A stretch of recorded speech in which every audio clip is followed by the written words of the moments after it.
Welcome to the first of PhocusWire's PundIT Shows here at the Phocuswright conference this week in Florida. So welcome everybody. We've got another 7 of these over the next couple of days, and what we're doing is getting groups of experts from the delegates to come along and give us their point of view on what they hope to see, what they hope to hear, and what they have heard once we get to the ones later in the week. So first of all, very much welcome. Thank you very much. Our first PundIT Show, our first guests. So well done for coming along. So we're going to start with you, Cameron. You've been here and done this before, so what's going to happen on stage today is lots of startups, established companies are going to be talking about new products and what they hope will set the industry alight with their kind of innovation. Now, what advice would you give to them? Because it's a pretty, startup competitions are pretty nerve-wracking experiences, but what advice would you give them first of all? So I think the first thing is just be really clear and succinct with what you're trying to achieve and your message, and it's got to make sense. It's got to be obvious. It's got to be more than just you often hear, is it a feature or a business? Yeah. It's got to be more than a feature. It's got to be a sustainable business, and be clear about what the revenue model is. Be clear about what the customer value prop is. And if you've got those two things right, then you're a fair way along. Okay, remind us, how many years ago was it that SilverRail was here? So it was 2010. So it was 7 years ago that we presented. In every startup there's ups and downs, and every overnight success takes many years, right? So we went through a lot over those 7 years. Okay, so Rod, another seasoned person in the industry, I suppose we could say. Less on what advice would you give them, but what are you hoping to hear, just generally from new businesses that are coming into the industry? What kind of stuff excites you? What do you want to see? Well, I think the main thing is to hear something new.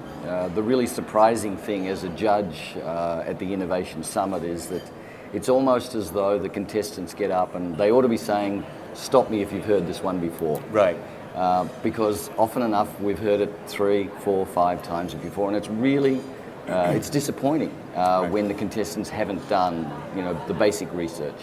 Okay, so on that, which ones would you say stop me if you've heard this one before, but what kind of things just make you think, oh, here we go again? Travel planning has been, absolutely, it's a graveyard for travel companies. Often they have the word trip in their name, and it's really hard. And there's no proven indication that customers want the travel planning process to be a lot shorter than it is today. People enjoy a long and complex process. Right, I mean, you've written something that's gone up on PhocusWire this morning, a piece which is fairly tongue-in-cheek, but I would say also fairly helpful to lots of these companies that are pitching. And one of the things that you say is kind of be respectful to the people that are listening. So don't stand there and say travel planning is broken, because you're telling everybody in the audience that what they do is broken. So I mean, but so many people say travel planning is broken, right? Well, worse than that, they say online travel is broken. Which is, when the people who built the online travel industry are actually sitting in the audience, right. and are the judges who are right there on stage and are about to pass judgment on you. It's not a great strategy. Okay, and Brannon, I mean, what kind of new things would you like to hear? I mean, we're not guaranteed to hear them, but what stuff do you want to see coming in? I tend to miss out on the focus around monetization and sort of the long term of the models. So I tend to see in a lot of these startup pitches, this is what we're planning to do, and I still have a question on how is that sustainable? So I seem to think that they tend to miss out on the monetization part of the equation, and I'd like to see how they specifically feel that they're going to monetize their business. So it's the phrase, isn't it? It's a solution desperately looking for a problem to solve, isn't it? Often you see that and you think, sorry, but I can't see what the kind of the longevity is in that kind of business, right? Yeah. Okay. And I mean, Rod talked a little bit about he doesn't like it when people say travel planning is broken. When we're back with you, Brannon, I mean, what kind of things also disappoint you when you just think, I get over that, stop saying that, or think of some other way of showcasing what you do that is in a different type of way? Well, I think for a long time, for a long time, everybody's been focused on personalization, and they've been focused on, right, let's take the average of this person does this, and I think what I'm really looking forward to is how do we end out taking the averages out and getting back to the individual. So I tend to shy away when folks are looking at trying to figure out specific buckets of travelers and focus on a wider segment, and I'd like to really kind of get it down to the individual. So I'm really looking forward to understanding how new technologies are actually taking the averages out and putting it back to the individual. I think with AI and things like that these days, I think that gives us an opportunity to actually get back to the individual user again. Right, and I'd be interested to hear if any of these guys are gonna actually bring it back to the individual. Right. So these types of competitions inevitably go in waves, don't they? So to your point, 5 or 6 years ago, there was lots of travel planning or trip planning startups, and then we had flash sales site startups and things like that.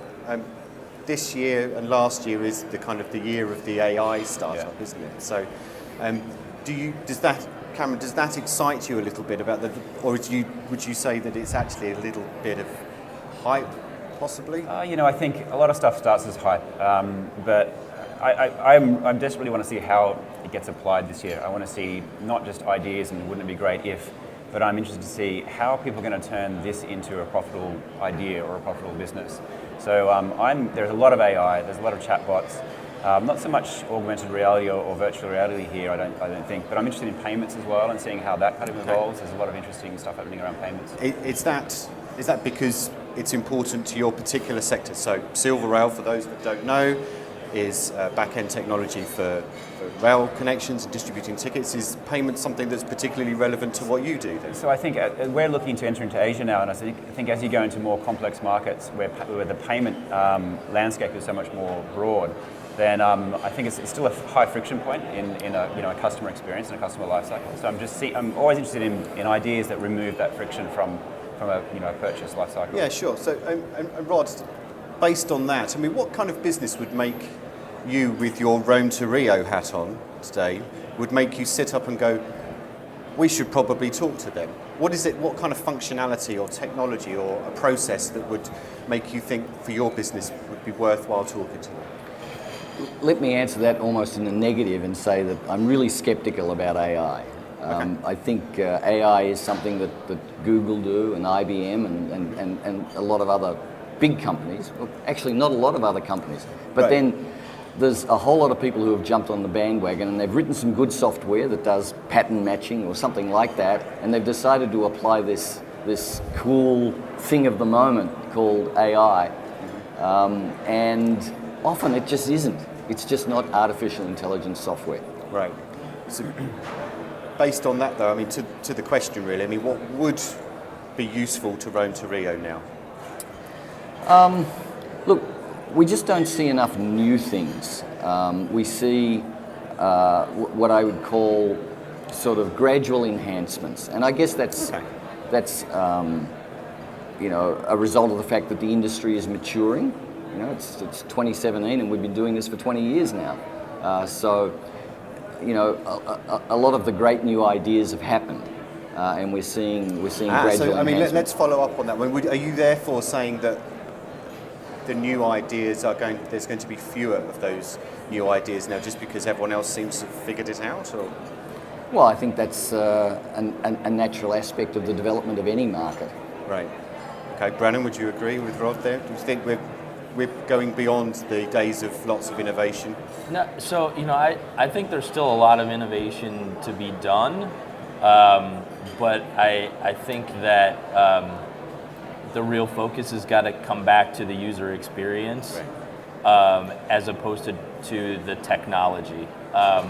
And I think if we try and challenge ourselves to look at user experience, and maybe there's a time aspect in it that hasn't been touched on. To Rod's point earlier, there are users that want to go through a very complex travel experience, and so maybe it's trying to identify which of those users want that and when. So I think a lot of that innovation is going to be more, I think, around tying it back to user experience and less necessarily on the pure technology side. And I think there is some space to play around with that. Okay, so and you said earlier you won this particular competition here at Phocuswright 7 years ago, and you were a startup then, and I think it would be reasonably fair to say that you raised quite a lot of money afterwards. What was the total that you raised in the end? About 80 million. So it's a lot of money. So, but you've since been acquired by the Expedia empire, which obviously congratulations and all those kind of things. But do you miss? I know you probably want to be careful, but do you miss the agility and the culture of being a startup, or have you tried to retain that? It's the first question that everybody has asked us since the acquisition. Is like, now you're part of this massive organisation. How everything's obviously changed, and you probably don't like it now, and so forth. But frankly, and it sounds so cliche, but it's worked out perfectly. Expedia is absolutely leaving us alone, but helping us out wherever we need help, where we can leverage their scale, like things like recruitment, things like data centers. They have offices in many places. How can we leverage the value of being part of a big company, but stay far enough away that we maintain that agility? And absolutely, we're the same company, same management team, after the same, solving the same problems. So nothing has changed in a negative way. It's actually all been really. So do you still report into a SilverRail, or is it a SilverRail management team, or are you part of something else within Expedia now? We're at arm's length, so we're a management team that's operating independently of Expedia, and Aaron, the CEO, reports into a board of Expedia people. Of course. So and presumably you kind of touched on it, but you have shared services now there, which could obviously be very helpful. You used to talk about offices around the world and things like that. But we don't yet, because it's only been since June when we were acquired. But there's how can we leverage contracts that they have with data centers, or how can we leverage their thinking around product and innovation and process? And so they're really just saying, come to us with any problems you have, and let's see how we can help you. But let's not overwhelm you with with the big engine. Okay, so. A lot of stuff with startups and innovation within existing companies this week. Let's just talk generally about some of the other things that are going to happen this week. Let's start with you, Brannon. I mean, who would you say you're most looking forward to hearing speak? I mean, it's a glitterati of the industry speaking this week. I mean, who kind of interests you that you would stop a meeting to go and listen in there? Well, we've got a really long-term partnership with Expedia, so I think that's going to be a big thing to hear, just given the changes that have happened there. So I think that's definitely one on my calendar that I'm going to stop all and go and listen to that keynote. And then I'm going to I've already got it scheduled to join the AI-driven sessions, just simply because that fits with my business, and I'd be interested to know how those are playing in, and is it truly AI, or is it more rules engines, or is AI just being used as a generic term versus the actual technical term? Those types of things. Is it the big data that we heard 8 years ago when everybody started talking about big data? Is AI actually now becoming a term like that's being loosely used all over? I'd really like to kind of hear that and to see to what extent we stand versus the rest of the industry. Yeah, I mean, it's remarkable. We're 14 minutes into this and no one's mentioned blockchain yet. So, I mean, I'm fairly surprised. So, Rod, who are you looking forward to seeing? I mean, you've seen lots of people speak here over the years. I mean, who still, for want of a better phrase, turns you on? I'm so often disappointed when the CEOs of the larger companies talk, the public companies, because they really do stick to the script. They've got. But you've explained why there, because they are public companies, presumably. Yeah, I think you could probably get off script and not annoy the PR people too much. Steve Hafner is always really good value. He typically says something controversial. Is it really so strange to expect that the audience would want to hear something that they hadn't heard on a quarterly earnings call? Right.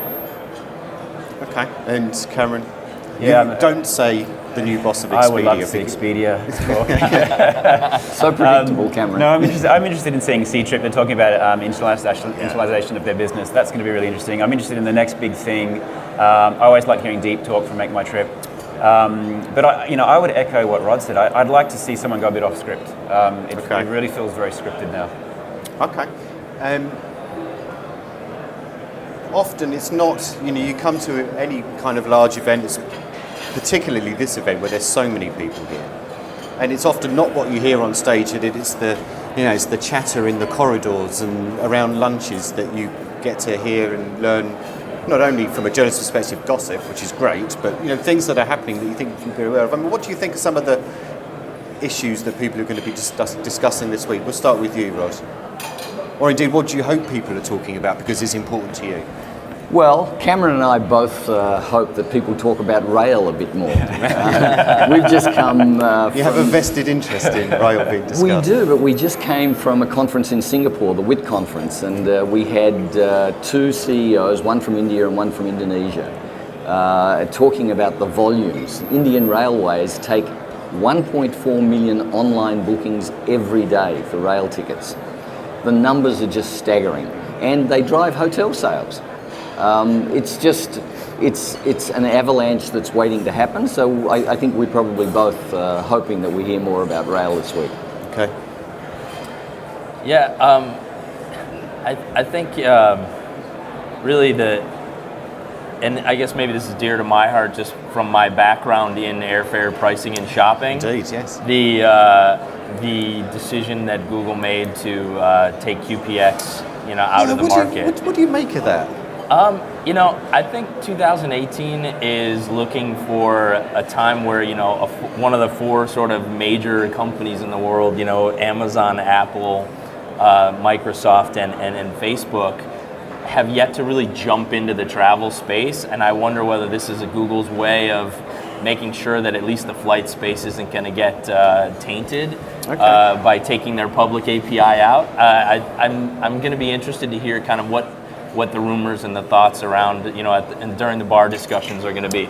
Indeed. I think I can jump in and clarify on the Google's behalf there because I'm on the Google Travel Council, and I don't think they'll mind me clarifying the fact that they haven't pulled QPX. They had a sort of an Express version of it. I think it was called Express.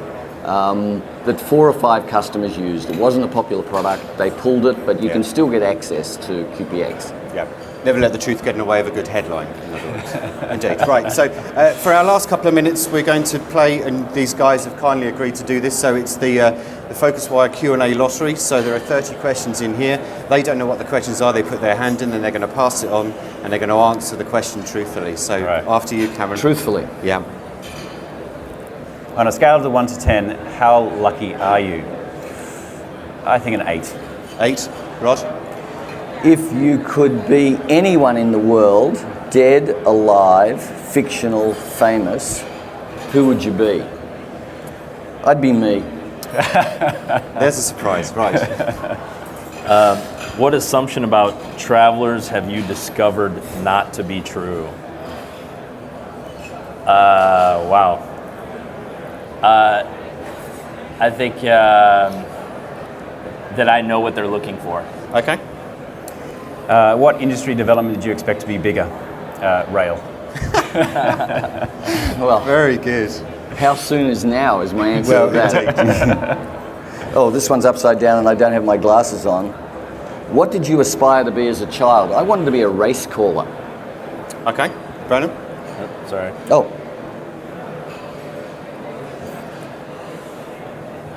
Would you quit your job if you won a huge sum of money on the lottery? No, I wouldn't. Okay. How do you want to be remembered? It's a tough one. Interesting. Okay. We'll do one more. I hope I can read it fast enough. You get the last one, Rod. Okay. What travel industry development or brand do you wish you'd thought of first? Airbnb is such a brilliant idea. Yeah, everyone always says Airbnb. I'm sorry. No, predictable. I've let you down. Everything else you said has been dynamite, so thank you very much. Thank you very much to Cameron, Brannon and Rod for appearing on our first PundIT Show. We'll be back with another 7 of these over the next couple of days, so thanks ever so much for tuning in. Thanks very much, guys.